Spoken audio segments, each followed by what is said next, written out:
हजारों साल तक हम इंसान इस धरती पर बस एक मेहमान की तरह थे, एक ऐसे यात्री जो विशाल जंगलों और अंतहीन मैदानों में भटकता रहता था।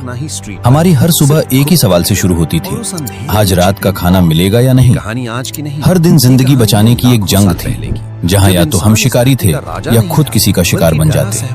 हमारी आंखें आसमान में बादलों को नहीं बल्कि शिकारी परिंदों को खोजती थी। हमारे कान हवा की सरसराहट में किसी छिपे हुए दुश्मन की आहट सुनते थे। घर जैसी कोई चीज नहीं थी, बस गुफाओं की अस्थायी पनाहगाहें थीं। जिंदगी का सिर्फ एक ही मकसद था, किसी तरह जीवित रहना। लेकिन फिर आज से लगभग 12,000 साल पहले कुछ ऐसा हुआ जिसने सब कुछ बदल दिया। जब आखिरी हिमयुग की बर्फ पिघल रही थी और धरती एक नई करवट ले रही थी, हमारे पूर्वजों ने प्रकृति के एक बहुत ही साधारण से नियम में एक असाधारण राज खोज निकाला। एक ऐसा राज जो हमें भटकते हुए शिकारी से अन्नदाता बनाने वाला था, खाना बदोश से समाज बनाने वाला था और पत्थर के औजारों से भविष्य लिखने वाला था। ये कहानी सिर्फ गेहूं के एक दाने या चावल की एक बाली की नहीं है, ये उस चिंगारी की कहानी है जिसने इंसानियत के सफर को एक नई रफ्तार दी। ये उस एक खोज की कहानी है जिसने हमें और आपको बनाया। तो आखिर वो कौन सी खोज थी?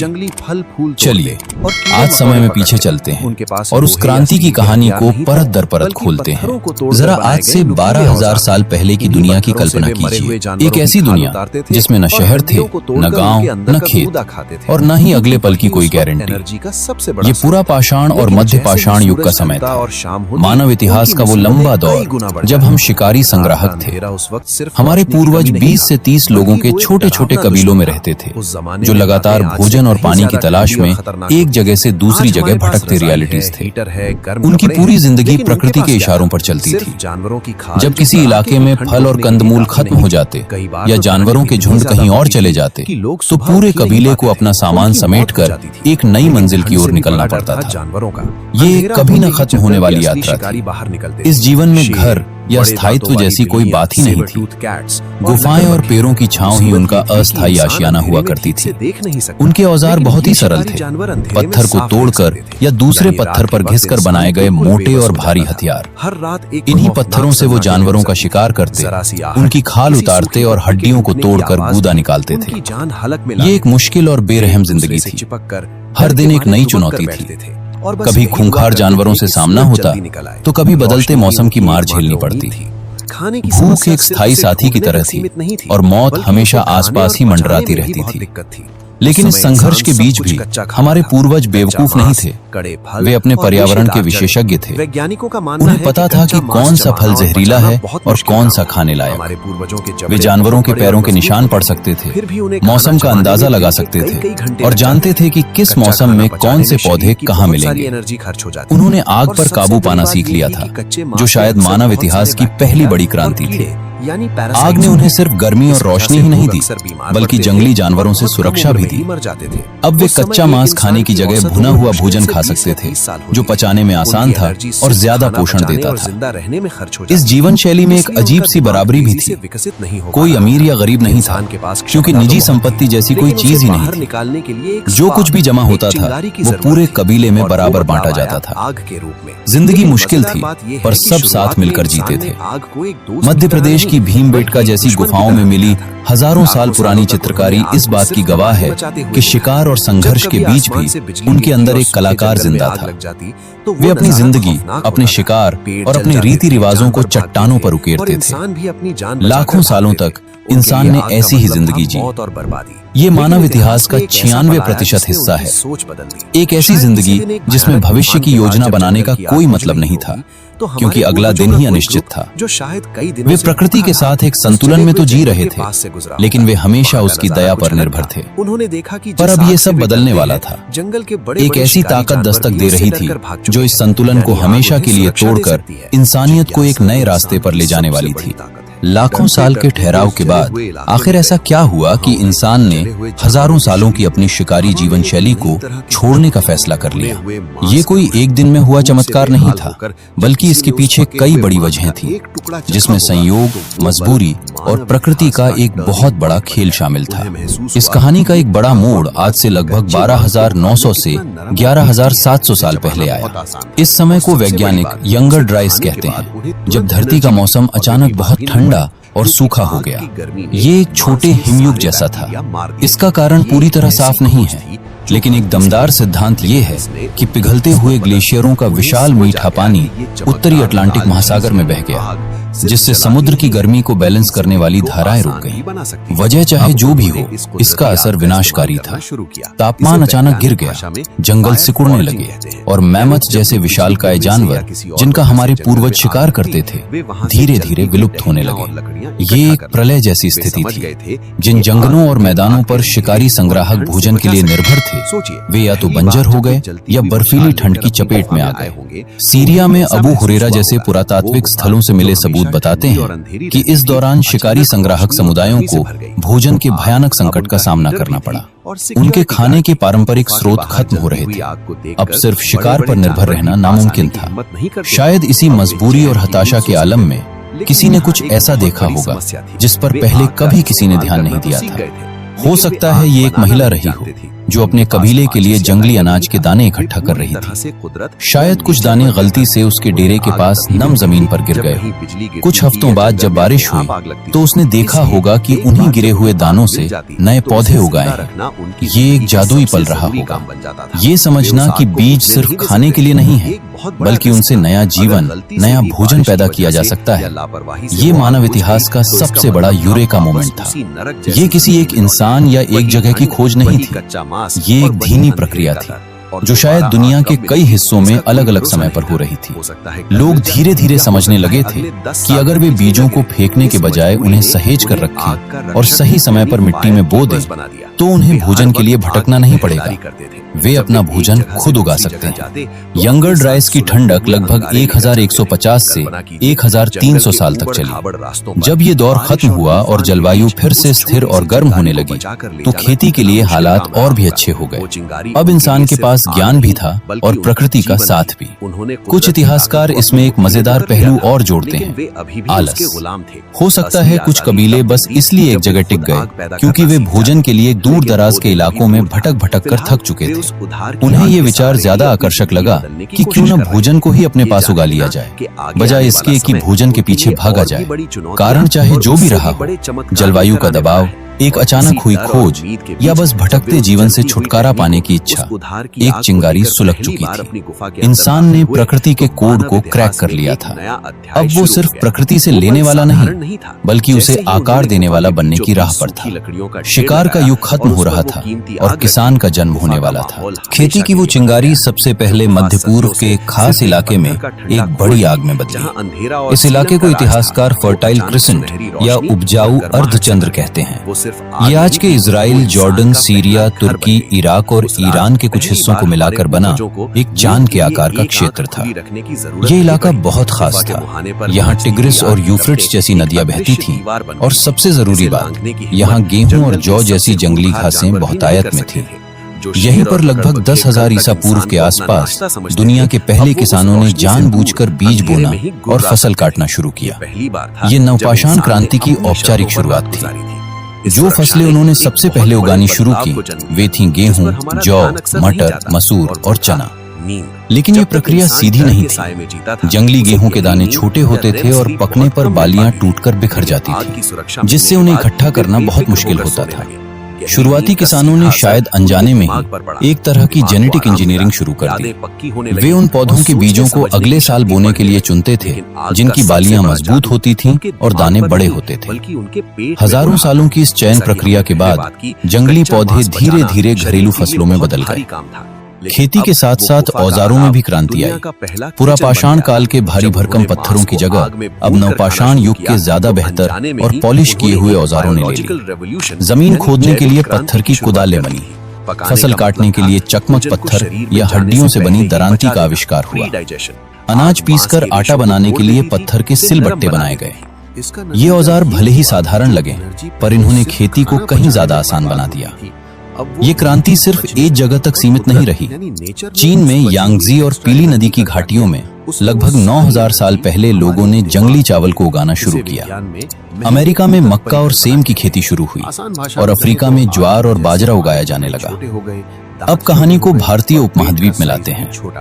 यहाँ कृषि क्रांति के सबसे पुराने सबूतों में से एक मेहरगढ़ नामक स्थल से मिलते हैं, जो आज के पाकिस्तान के बलूचिस्तान प्रांत में स्थित है। मेहरगढ़ में पुरातत्वविदों को 7000 ईसा पूर्व के भी सबूत मिले हैं, जो दिखाते हैं कि यहाँ के लोग गेहूं और जौ की खेती करते थे और भेड़ बकरियों को पालते थे। ये सिंधु घाटी सभ्यता से भी हजारों साल पुराना है और भारतीय उपमहाद्वीप में खेती और स्थायी बस्तियों की शुरुआत का सबसे मजबूत प्रमाण माना जाता है। मेहरगढ़ की खुदाई में मिट्टी की ईंटों से बने घर, अनाज रखने के भंडार, पत्थर के औजार और यहाँ तक कि दुनिया में कपास की खेती के शुरुआती सबूतों में से एक मिला है। मेहरगढ़ अकेला नहीं था। उत्तर प्रदेश की बेलन घाटी से चावल की खेती के शुरुआती सबूत मिले हैं, जो लगभग 4500 ईसा पूर्व के हो सकते हैं। बिहार के चिरांद जैसे स्थलों से भी नवपाषाण युग की कृषि बस्तियों के अवशेष मिले हैं। खेती के साथ एक नई चुनौती सामने आई, फसल को जमा कैसे किया जाए। इस जरूरत ने एक और बड़े आविष्कार को जन्म दिया, मिट्टी के बर्तन। शुरुआती किसानों ने गीली मिट्टी को आकार देकर और फिर उसे आग में पकाकर मजबूत बर्तन बनाना सीखा। इन बर्तनों में वे अनाज और पानी को चूहों और नमी से बचाकर सुरक्षित रख सकते थे। इस तरह बीज बोने के एक छोटे से विचार ने पूरी दुनिया को बदलना शुरू कर दिया था। खेत तैयार थे, औजार हाथ में थे और अनाज को सहेजने के लिए बर्तन भी बन चुके थे। इंसान अब सिर्फ एक शिकारी नहीं था, वो एक निर्माता बन चुका था। लेकिन इस बदलाव का असर सिर्फ उसके पेट तक ही सीमित नहीं रहने वाला था, ये उसके पूरे समाज को जड़ से बदलने वाला था। खेती के आविष्कार ने मानव समाज के पूरे ताने बाने को हमेशा के लिए बदल दिया। ये सिर्फ भोजन पैदा करने का एक नया तरीका नहीं था, बल्कि ये जीवन जीने का एक बिल्कुल नया नजरिया था, जिसके असर इतने गहरे हुए कि हम आज भी उसी दुनिया में जी रहे हैं जिसकी नींव पहले किसानों ने रखी थी। इसका सबसे पहला और सबसे बड़ा असर था स्थायित्व। शिकारी संग्राहक का जीवन एक अंतहीन सफर था, लेकिन किसान को अपनी जमीन और फसल के पास रहना पड़ता था। उसे बीज बोने, पौधों की देखभाल करने और फसल पकने तक उसकी रक्षा करने की जरूरत थी। इसी जरूरत ने उसे एक जगह टिकने पर मजबूर कर दिया और इसी से स्थायी बस्तियों और गांवों का जन्म हुआ। जेरिको, जो आज के फिलिस्तीन में है, और मेहरगढ़ जैसे स्थान दुनिया के कुछ सबसे पुराने ज्ञात गांव हैं। अब इंसान के पास एक घर था, एक स्थायी पता था। खेती के साथ साथ एक और क्रांति चल रही थी, पशुपालन। इंसानों ने महसूस किया कि कुछ जानवरों को मारने के बजाय उन्हें जिंदा पकड़कर पालना ज्यादा फायदेमंद है। भेड़, बकरी, गाय और सूअर जैसे जानवरों को पालतू बनाया गया। ये जानवर सिर्फ मांस का स्रोत नहीं थे। भेड़ों से ऊन, गाय बकरियों से दूध और बैलों का इस्तेमाल खेत जोतने और भारी बोझ ढोने के लिए होने लगा। जैसे जैसे गांव बड़े हुए और खेती बेहतर हुई, एक और बड़ा बदलाव आया, खाद्य अधिशेष, यानी जरूरत से ज्यादा अनाज का पैदा होना। शिकारी जीवन में हर किसी को भोजन खोजने में लगना पड़ता था, लेकिन अब कुछ किसानों की मेहनत पूरे गांव का पेट भर सकती थी। इसने समाज में पहली बार श्रम विभाजन को जन्म दिया। अब हर कोई किसान नहीं था। जिन्हें खेती करने की जरूरत नहीं थी, वे दूसरे कामों में माहिर होने लगे। कुछ लोग मिट्टी के बर्तन बनाने वाले कुम्हार बन गए, कुछ पत्थर के औजार बनाने वाले कारीगर, तो कुछ कपड़े बुनने वाले बुनकर। समाज अब सरल नहीं रहा, वो जटिल होने लगा था। इसी अधिशेष और श्रम विभाजन से एक शक्तिशाली और नई सोच पैदा हुई, निजी संपत्ति। शिकारी समाज में सब कुछ साझा होता था, लेकिन अब पहली बार ये मेरी जमीन है, ये मेरी फसल है और ये मेरे जानवर हैं का विचार पनपा। जिसके पास ज्यादा जमीन, अनाज और जानवर होते, वो ज्यादा शक्तिशाली और अमीर माना जाने लगा। यहीं से समाज में असमानता की शुरुआत हुई। गांवों का आकार बढ़ने और समाज के जटिल होने के साथ व्यवस्था बनाए रखने के लिए नियमों और नेतृत्व की जरूरत महसूस हुई। विवादों को कौन सुलझाएगा? अनाज के भंडार की रक्षा कौन करेगा? इन सवालों ने मुखिया, सरदार या राजा जैसी भूमिकाओं को जन्म दिया। समाज में एक पदानुक्रम बनने लगा, जिसमें शासक, पुजारी, सैनिक और आम लोग शामिल थे। कृषि ने जनसंख्या में एक अभूतपूर्व विस्फोट को भी संभव बनाया। एक शिकारी माँ के लिए घूमते हुए जीवन में एक से ज्यादा छोटे बच्चों की देखभाल करना लगभग नामुमकिन था। लेकिन एक स्थायी गांव में एक महिला ज्यादा बच्चों को जन्म दे सकती थी, और उनकी बेहतर देखभाल कर सकती थी। ज्यादा भोजन का मतलब था ज्यादा लोग, और ज्यादा लोग का मतलब था बड़े गांव, जो आगे चलकर दुनिया के पहले शहरों में बदल गए। इस तरह खेती सिर्फ पेट भरने की तकनीक नहीं थी, ये एक सामाजिक और आर्थिक इंजन था। इसने हमें घर दिया, समाज दिया, विशेषज्ञता दी, व्यापार दिया, और हाँ, इसने हमें असमानता और संघर्ष भी दिया। जिस दुनिया को हम आज जानते हैं, जिसमें सरकारें, सेनाएं, बाजार और राष्ट्र हैं, उस सब की जड़ें उसी पहले बीज में छिपी हैं, जिसे किसी गुमनाम पूर्वज ने हजारों साल पहले जमीन में बोया था।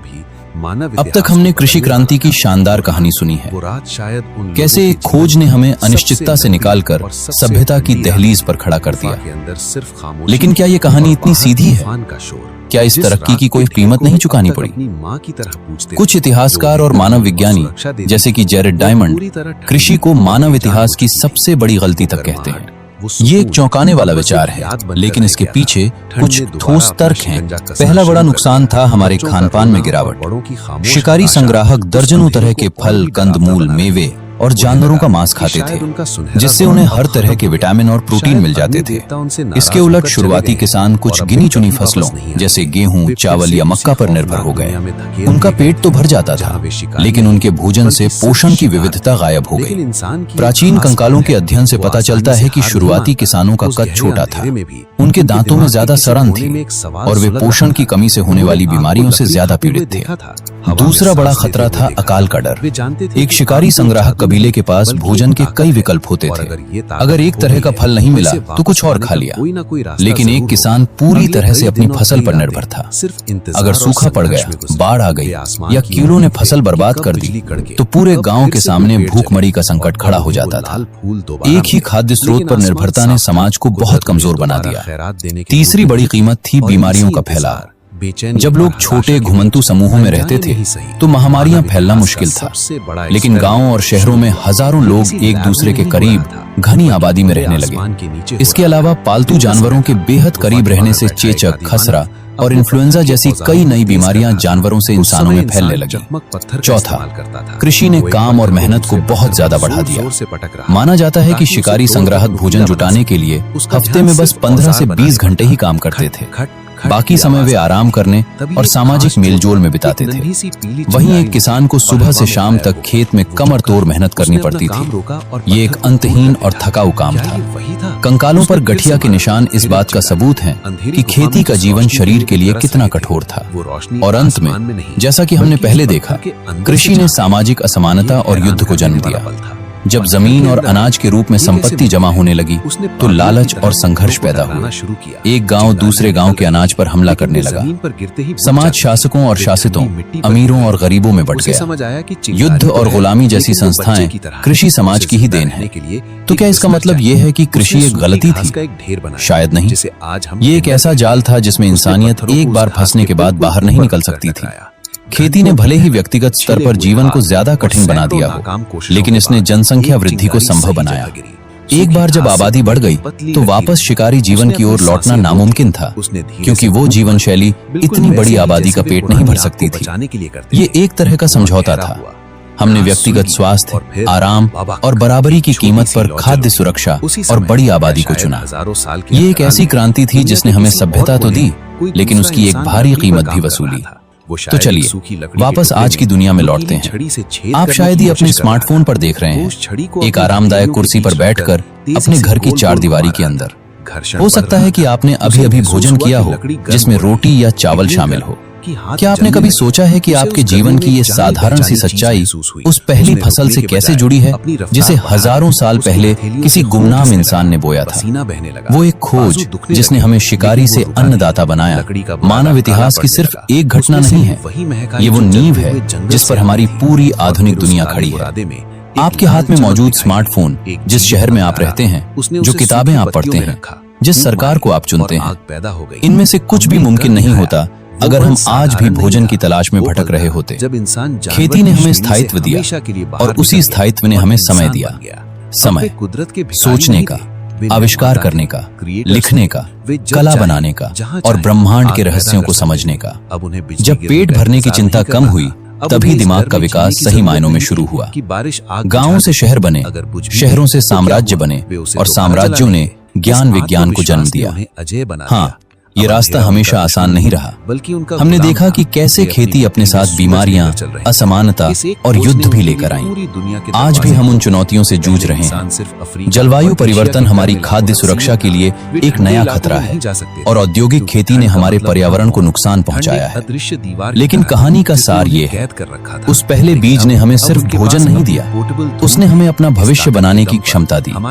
उसने हमें प्रकृति का गुलाम होने से निकालकर उसका भागीदार बना दिया। ये कहानी इस बात का सबूत है कि इंसान की सबसे बड़ी ताकत उसके शारीरिक बल में नहीं, बल्कि उसके अवलोकन करने, सीखने और एक विचार को क्रांति में बदलने की क्षमता में है। अगली बार जब आप अपनी थाली में भोजन देखें, तो एक पल के लिए उन पहले किसानों को याद जरूर कीजिएगा। वे गुमनाम नायक, जिन्होंने डर और अनिश्चितता के बीच एक बीज बोने का साहस किया और उस एक छोटे से कदम से हमारी दुनिया को हमेशा हमेशा के लिए बदल दिया। अगर आपको मानव सभ्यता के इस अविश्वसनीय सफर में हमारे साथ चलना पसंद आया, तो इस वीडियो को लाइक करें